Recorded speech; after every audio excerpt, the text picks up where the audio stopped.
บาบุญญาณห้องให้ตาหวานได้ฟังเพื่อความสุขใจขอฝากเสียงเพลงไปให้พี่น้องทั่วไปได้ฟังเพลงนี้ยามใดให้มีสุขใจเด้อแฟนทุกคนนวลน้องหน้ามนอีตนแน่เด้อน้องลาขอความเมตตาจากหน่อยกับเจ้ายังดีบุญญาน้องใหม่ลูกหลานเมืองไซบุรีขออยู่เคียงข้างคนดีไปสู่ชีวิตกับน้องหน้ามน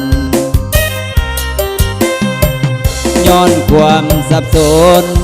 ดิ้นหล่นมาหาพี่น้องแสงไฟสาดส่องหน้าเวทีสีสันงามตาแฟนน้อยใหญ่เนื้อไตรังไหลกันมาก็ฝากเพลงนี้ส่งหาพี่น้องคนตามาเป็นแห่งใจ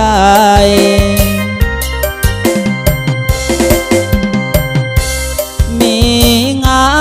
นติดต่อบุญญาณคนนี้นักห้องเสียงดีมาห้องเพลงให้แฟนฟังนักห้องน้องใหม่ก็แห้งใจท่านผู้ฟังซอยสู่ให้มันโด่งดังให้มีฝรั่งในเด้อแฟน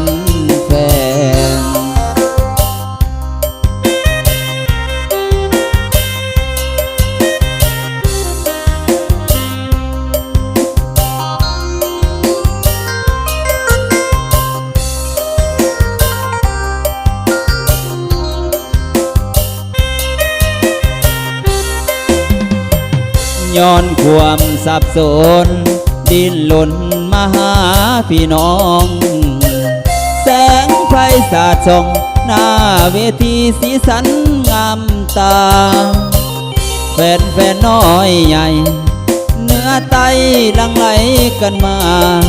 ขอฝากเพลงนี้ส่งหาพี่น้องคนตามาเป็นแห่งใจมีงา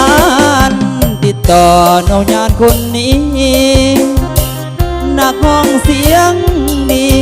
มาห้องเพลงให้แฟนฟังนักห้องน้องใหม่ขอแห้งใจท่านผู้ฟังซอยสู่ให้บันโด่งดังให้มีฝรั่งในเด้อแฟน